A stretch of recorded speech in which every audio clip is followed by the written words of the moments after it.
Top five, top five, top five. So time we'll go back with another video. I'm Strange Wang. He is Nate. Today we're doing top 5 movies about friendship in honor of A24's Close, which is hitting the wide public audience this week. He'll tell you about the top 5s, and then we'll get into it. He's going to start with his 5 and 4. I'll give my 5 and 4, 3-2, 3-2. Then we trade off number ones. We also have something called the Zemeckis rule, which just means if we both have the same movie on our list, but one person has it 2 spots or higher, we just talk about it once, save some time.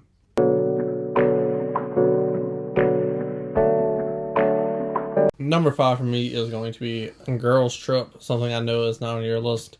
4 friends, they're coming back together. I felt like there's so many different types of friendship movies that I could only pick one for each. Is that Scarlett Johansson movie? No, that's Girls Night Out. Oh. This is Queen Latifah, Tiffany Haddish, G.I. Jane, Jada Pinkett Smith.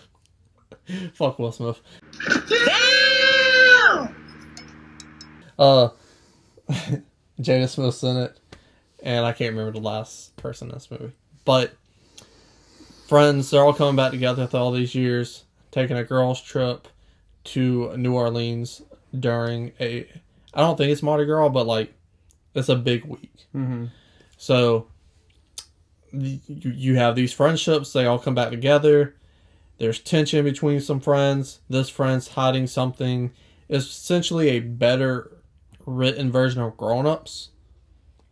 And the plot points are just funny. This film's fucking funny. And it introduced the world on a wide scale to grapefruiting. So that gets pluses in my book. I think the internet did that, but... Yeah, but they put that shit in the fucking TV commercial. Tiffany Haddish was fucking, you gotta choke on it, make him feel good. Jeez. They put that on the fucking TV, dog. Like, they didn't give a fuck. Clearly, no debating. I had to put it in there. Cool. It was close, because I wanted to put I wanted to put The Big Chill on my list. Friends coming back together for their friend's funeral who committed suicide. But that's more of a mourning, grief type movie. Yeah. Than friendship. Even though, like, friendship plays a huge part in the movie. Essentially, I stuck to mainly friends. Because a movie I fucking love about 2 friends. Men at Work. What's it called? That's not it. Fuck, what's that movie called? Men at Work. That's what it is. Charlie Sheen and Millie Estevez. Yeah. 2 goofballs hanging out, but then they get thrown in a bigger situation. Yeah. That's not about friendship. Those are some of my favorite movie friends. Mm-hmm. So you gotta differentiate. And yeah. That's what I did. Number 4 for me. This is gonna be tough because I love this movie and I love these actors together. It's The Odd Couple. Oh. Like, bro, Jack Lemmon, Walter Matthau, they're fucking gold together. That's gold, Jerry. Gold. And as the title says, it's an odd couple. Walter Matthau, he's a fucking sports announcer, analyst for baseball, and Jack Lemmon's a tight ass. He wants the house to be neat and clean. His wife leaves him. Walter Matthau, he's that friend in need. He's that support he needs. But obviously, because it's a movie, they end up balancing each other out, getting exactly what they need emotionally from each other, growing the friendship to be a stronger bond. And I love that. And it's a hilarious movie as well. Nice. We're an odd couple. Kind of. If we lived together... Not that odd, but... If we lived together, the house would always stay messy. There's no Jack Lemmon. There would be drink cans everywhere. That's probably true. You're bad about plates. I'm not bad about plates. I'm bad about leaving bottles and shit everywhere. I'm not bad about it anymore. Yeah, you're right about that. But that's my number 4. Have you seen that? No. I want to put Grumpy Old Men. Like, I could have did a list of them. Like, top 5 out there, like, Jack Lemmon movies, but they're great. Nice. Number 5 for me is Plan B. I knew it was going to be on your list. Yeah. So there's like kind of a common theme on my list. Movies like Superbad. That's what you took from this song. Well, so it's more like... Well, Superbad actually kind of stands out in a way. Because it's going to be on my list. But, like, it actually kind of stands out more than the other ones because... in Superbad, they don't necessarily go through, like, this major, like, great length for each other. they're just kind of like alongside each other while, there's an elephant in the room, and then it gets addressed. So you have your conflict, and then you have your conflict resolution, which is a good storytelling. Plan B is just about like diehard fucking friendship. Like, how much shit are you willing to go through for this person who is that you chose? Like, they are not a blood relative. They are not your husband or wife. Like, they're just your solid person. And in this movie, the answer is quite a bit. Obviously, they have like some conflict in there, but the conflict becomes because somebody's freaking car gets stolen. And any kid would panic and be mad at their friend if some random person they didn't really know that their friend brought into the situation stole their car. And then obviously that leads to like some bigger conversations about some issues they had going on in their friendship, but it gets worked out, right? So, just like their acceptance of each other, how they're different, like they're an odd couple. One's a little more straight-laced, one's like the more outgoing, kind of like party one, but they love each other regardless. So, Time out. I really like both of these movies. yeah. And they came out so close to each other. Is that the blonde? Plan B is the one where girl. Plan B is the one Or where is it the Indian girl? the Indian girl, Okay. and the gay girl. That was the Hulu one, right? But she doesn't know that she's gay until later. Yeah. Mhm. Okay. Yeah. Both really good movies. Yeah, Plan B is the one where they got to go on a road trip to get the Plan B pill because they won't sell it to them where they're from and blah, blah, blah. Yeah. We should do top 5 Superbad ripoffs. Both of those would make my list. Yeah. I mean, Both really good. Unpregnant, is that the other one? Yes. Yeah. I haven't seen that one. It's on HBO Max. I guess the difference, I'm assuming in Unpregnant she's actually pregnant. Yeah. Because in this movie she doesn't even know if she is or not. It's not the Plan B, it's the abortion. Yeah, right. You gotta drive somewhere to get an abortion. Yeah. Number 4 for me, you're not nearly as big on this movie as I am, but I love it. And I went to see it with my best friend. It's Once Upon a Time in Hollywood. Because friendship is like what this movie is about at the core. And I really love these guys' relationship because it is literally like they are also very different people, but like they've just been there for each other, and that's enough. They don't need to have all these things in common. Like, yeah, they both work in the movie business, but like, one takes care of the other one, and he makes sure that his financial needs get met, but not through handouts. Like, he like helps him get in situations where he can earn his shit. And the other guy helps the other guy out by like being a bodyguard, essentially, being a handyman, being a driver, being someone that he can confide in, because one is a very emotionally unstable person and one is a very steady person. And I really just love their relationship in this movie a ton. And especially like even at the end, because it's like the two of them, they don't ever really have a falling out in the movie. No, they're they just don't. like, and they're old, and it makes sense. They're older. They've probably had their squabbles in the past, but they've worked through that shit, and they know who each other are, and like, they are just a steady, unwavering friendship from start to finish. And then they go to Italy and make movies together and make a bunch of money. Yeah. Like, so, I just really like, that's like a different type of friendship than you see. But I just love how like just completely pure and unconditional it is. It's like, we know who we are. We know that we are, no matter who else comes in our lives, we are together. And like, that's all there is to it. And then there's a flamethrower, and that shit's dope.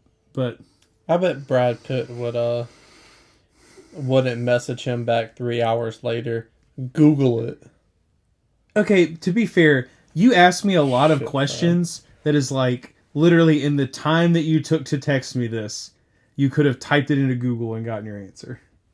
Yeah, I don't trust the internet. I trust you. You know how, when you text me, you know what I do? I Google it. and then I answer you. And How then, many times do you actually Google, or do you know? it depends on the question. I got a question for you. What is the question? What's the question? What's the question? Would have been on your list without you reading the book? Would it be as high? Yeah, it would have been there. So, with the book, without the book, it's number 3. It was never going to be, this is 4. 4. It would have been number 4. It would have never been Always. higher than 4. Okay. But it's 4. Yeah, for sure. I haven't even finished the book. I'm terrible at reading. Me too. Because I like, ADHD. I need like stimulation. So I can like when I'm on night shift and I'm off and I stay on night shift schedule, I could be like, okay, Anna's going to bed at 9. I'm literally gonna have like 9 hours to do whatever I want to do. And in my head, I'll plan it out. I'll be like, all right, I'm gonna spend some time like doing some research on this thing I want to know more about. I'll spend an hour reading. I'll play video games. I'll line up movies that I want to watch, and then I'll start playing a game. And then because of how my brain works, I'll just get latched onto it, and then that's what I do for 9 hours. Like, so I'm gonna finish it at some point. My goal this year is to read 6 books. So like just a book every 2 months. Gross. And that's part of my thing for the year. But yeah, Once Upon a Time in Hollywood, number 4, and I'm gonna finish the novelization this year. Well, you don't have to. Readings for Prisoners. Number 3 for your boy, oddly enough, is Clerks 3. No. This one snuck up on me. It honestly, like, his last 2 films, like, show so much growth of him as a person, Kevin Smith. It's got me, like, back on the Kevin Smith train. Because I was on it when I first started watching movies. I was off of it. And now it's just, like, he makes his movies so personal. It's hard not to, like, have investment. That's fair. Clerks 3, you got these 2 friends. And they've been friends so long that there's just so much unsaid stuff that they don't want to bother the other one with. And sooner or later, that's going to hit a boiling point. So they have this big boiling point, this big falling out, and it puts their friendship through the ringer. And it tests the friendship better than most movies I've ever seen. Like, at a point, I was like, they're not going to be friends after this. He's going to make this movie where they're not friends. Holy shit. Like, is he going to do that? That's what keeps you invested into the next scene. But this film does such a great job of showing a stagnant friendship, but also reliving the past and making you understand and realize why you love these 2 and why you love their friendship and why they're friends in the first place. Yeah. That on a whole scale of friendship, you packed so much into this film. And you got Jay and Silent Bob. They're also friends. So, friendship galore in Clerks 3. Number 2 for me, we talked about it last week, is Good Boys. I like it a touch better than Superbad just because it doesn't have the stupid-ass cops in it. They're in the movie for like 10 minutes, if that. I mean, I don't give a fuck. But I love Good Boys. I think it's a bit funnier just because these little kids are doing things little kids shouldn't be doing. That's funny to me. But the main point of the friendship is showing that you can still be friends with people and grow apart in a healthy way where you can have different interests. You don't have to all like the same things. You can have other friends and still hold that special bond. And growing up, I think it's also when I saw this movie too, is when friends started getting married, friends started moving across the country, things like that. And I was like, man, I miss all these friendships. And it just helped put it in perspective. Like, when I see Brian, it doesn't have to be a fucking, you know what I'm saying? Like, it doesn't have to be this big thing of like, well, you're not really in the shoes anymore. I guess we're not friends. You know what I'm saying? Yeah. And things like that. That's good. That's healthy. So, it was just a right time, right place movie as well. Yeah. But it's essentially Superbad with little kids. So watch it. It's great. That's my number 2. Nice. So my number 3 is Superbad. This shit's funny. The first time I watched it, I was like the target demographic for that movie. So to me, it was just like a really funny movie about these dudes trying to get to a party and blah, blah, blah. And then like I've rewatched, man, let me think. Realistically, how many times have I watched Superbad? Probably 6. Like I've probably seen Superbad like 6 on in times. the background, or I'm watching it top to bottom 6. I probably watched it like full on top to bottom like 4 times, and then it just like cut it on in the back. But like again, because of the way my brain works, cutting something on the back while I do something else doesn't really work for me because inevitably my brain is just gonna move to whatever is on in the background, and then I'm not gonna do whatever I was gonna do. But the older I get, the more that I realize that movie is absolutely about friendship. And I don't know that I can really explain it too much different or better than what you just said, but it is essentially about the fact that, like, yeah, you're going to have these friendships when you're young. Ultimately, whether it is because of physical distance or because of, like, you growing into different people, you are not going to be as close to people as you used to be, but it doesn't mean that friendship didn't matter, and it doesn't mean that it still can't continue. It's just going to change a little bit, and there's nothing wrong with that. Like, that's okay. And people are really resistant to that because as humans, we generally just don't like change. But change is good, and we could all do ourselves some good by learning to accept that. But yeah, Superbad is freaking funny, and those guys' relationship is just like it cracks me up, and it is like incredibly sweet. Even at the end, like they make it super funny so that it's not like so that it doesn't come across as like creepier together. But like even at the end when they're like getting ready to go to bed finally after it's all over, it's just like their little their little pillow talk that they have with each other. Yeah, that shit's adorable. Yeah, and it's like it's heartwarming. Like that movie has way more heart. Like people think it's Superbad and they think of like Jonah Hill holding like 2 oranges and a spoon by his crotch and like humping the air like it's a penis. Him drawing dicks as a child. That is in fact in the movie. It is, but don't miss how much heart movies like that really have, because they do. It's really funny because like there's probably like 3 or 4 that like don't overlap, but like we're talking essentially about the same 6 people. Yeah, give or take 3 or 4 on the outside. Yeah, that's true. Number 2 for me, it might be your number 1. It's mid-90s. Wow, you forgot like one of your favorite movies. Holy fuck. No. Oh my. You lose. You're not allowed to be on YouTube anymore. I do, dog. I knew I was missing something. Yeah. I made this fucking list and I was like, that's not right. And I wrote down Rush Hour. I was like, nah, that's not it. That's not it. What is it? Holy fuck. This is a fucking travesty. That is a travesty. This is like your movie. I thought for sure that I was stealing your number 1. I got 2 number 1s now. Fuck it. Okay. Well, yeah. So oh my god. This one has a lot of the same themes, but really when we're starting out, this is about a kid who he's got a rough life.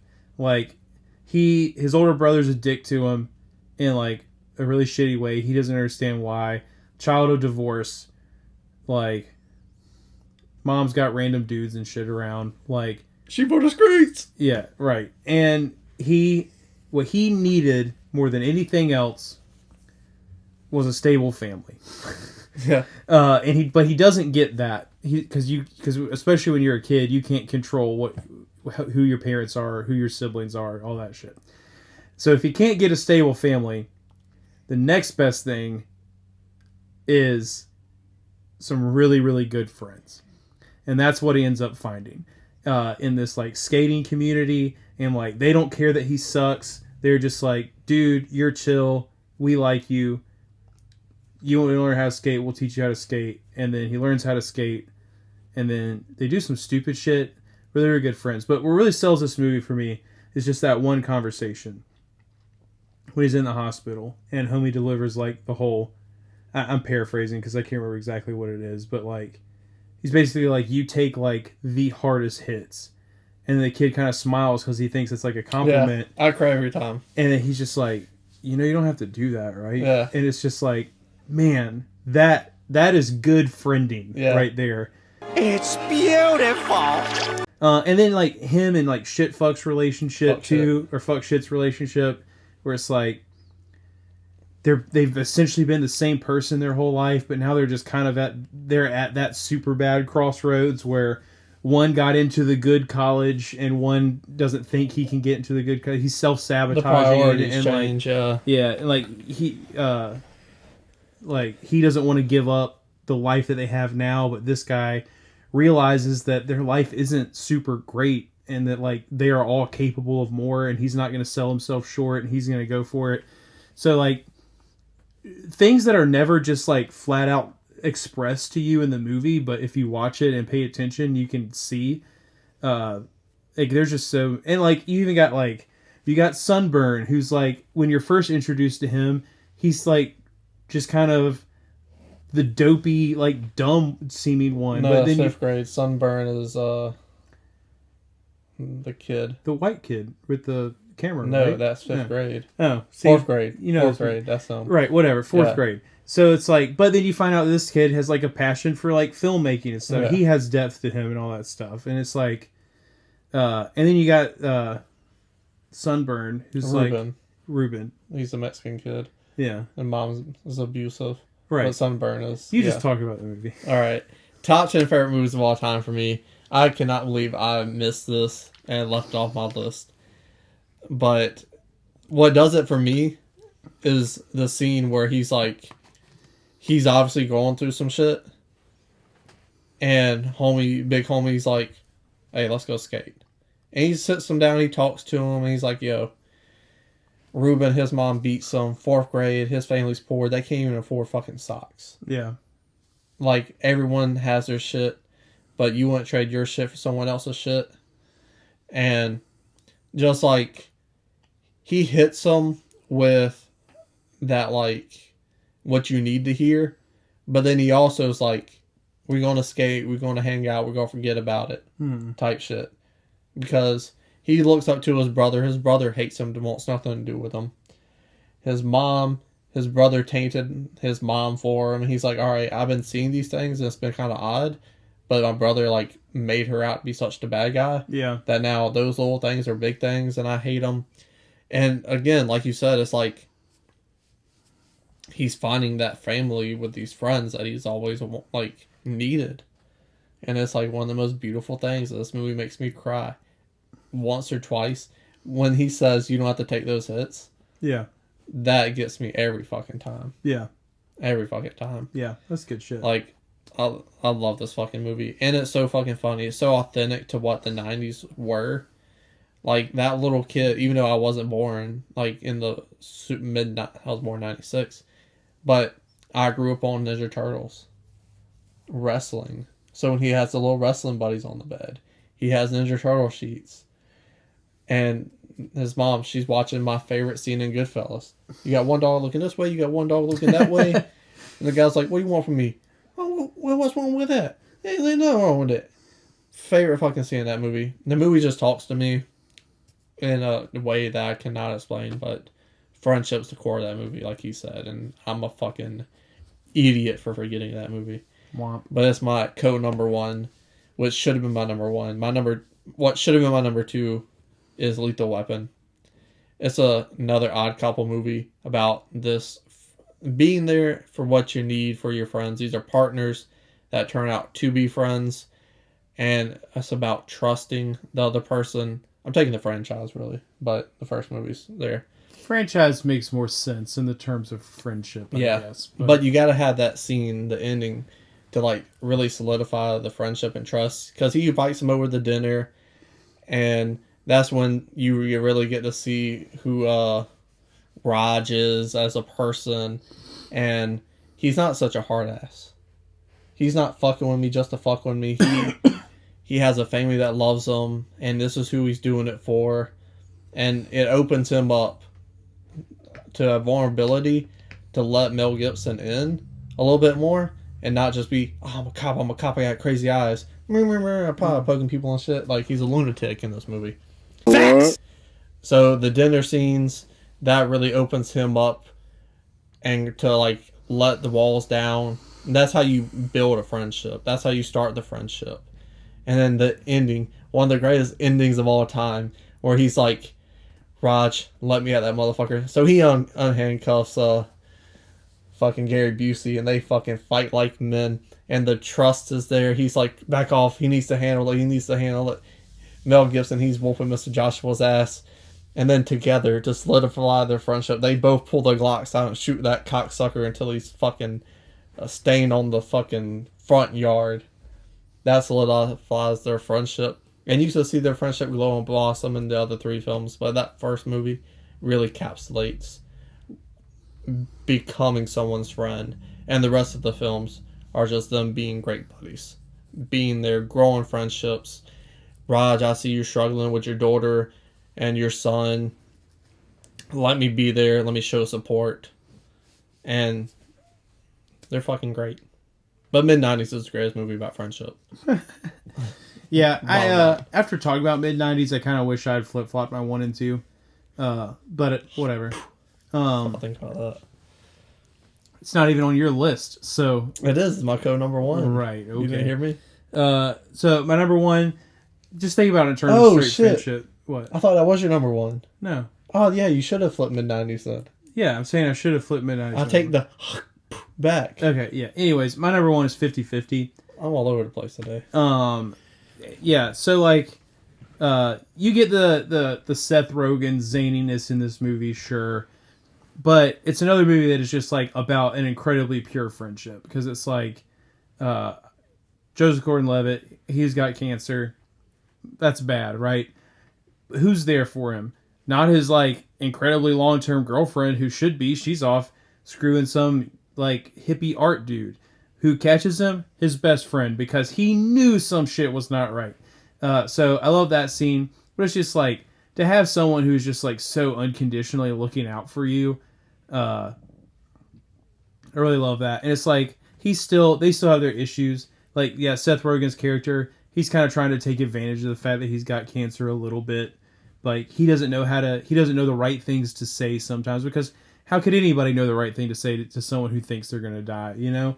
But, like, he's there with the treatments with him. He's there at the hospital sitting right next to his parents. Like, in terms of movie friendship, this is, like, an all-time great to me, because it's just, like, it's just his dude. And, like, a lot of people, when shit gets hard, they just kind of go the other way. They don't want to deal with it, instead of like diving in the shit with the person who got thrown into it, whether they wanted to be there or not. And so I love that there's an on-screen character that just so like freely and willingly does that for his friend. So big fan. Mid-90s should have been number 1. That might be the biggest miss on a top 5 ever. Yeah, ever. Like, we would have to go back and watch them all, but holy, same haircut. Tell us down below in the comment section. It's such a small movie, and we're making such a big deal out of it that majority of people watching this video are probably like, fuck, it's mid-90s. Well, I hope they go find out. I hope they do excellent too. movie. Yeah. Let us know in the comment section below what is your top 5 favorite movies about friendship. Scroll back up with the like button, share the video, And then... subscribe.